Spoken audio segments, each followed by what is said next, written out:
worship His holy name. Welcome, my friends. I'm Brian. You've joined us for Man of Faith Ministries. We're up to chapter 2 of the book of Galatians. I'm glad you could join me. This one is titled The Council at Jerusalem. So let's just start reading. Then, after an interval of 14 years, I went up again to Jerusalem with Barnabas, taking Titus along also.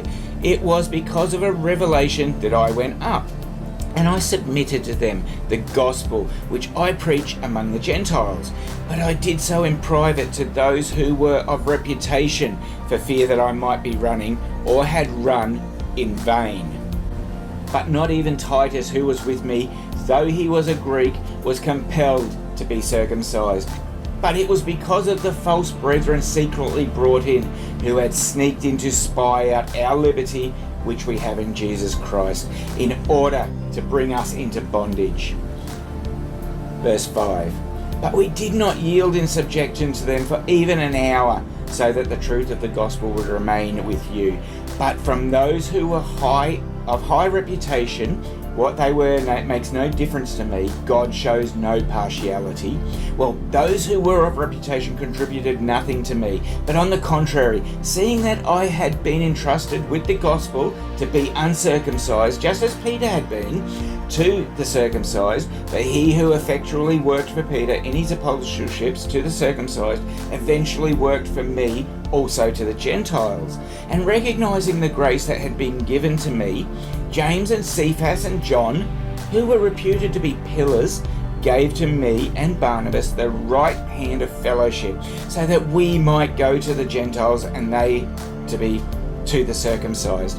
They only asked us to remember the poor, the very thing I also was eager to do. Verse 11, titled Peter, or Cephas, opposed by Paul. But when Cephas came to Antioch, I opposed him to his face, because he stood condemned. For prior to the coming of certain men from James, he used to eat with the Gentiles. But when they came, he began to withdraw and hold himself aloof, fearing the party of the circumcision. The rest of the Jews joined him in hypocrisy, with the result that even Barnabas was carried away by their hypocrisy. But when I saw that they were not straightforward about the truth of the gospel, I said to Cephas in the presence of all, if you, being a Jew, live like the Gentiles and not like the Jews, how is it that you compel the Gentiles to live like Jews? Verse 15. We are Jews by nature and not sinners from among the Gentiles. Nevertheless, knowing that a man is not justified by the works of the law, but through faith in Christ Jesus, even we have believed in Christ Jesus, so that we may be justified by faith in Christ and not by the works of the law, since by the works of the law no flesh will be justified. Verse 17. But if while seeking to be justified in Christ, we ourselves have also been found sinners, is Christ then a minister of sin? May it never be. For if I rebuild what I have once destroyed, I prove myself to be a transgressor. For through the law I died to the law, so that I might live to God. I have been crucified with Christ, and it is no longer I who live, but Christ lives in me.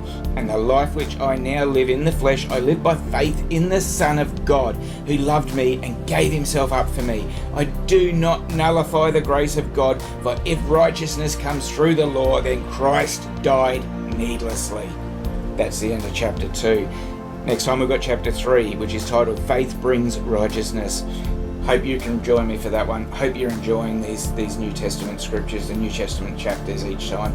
Please join me next time. Until then, please stay safe, take care, and may the Lord bless you greatly today.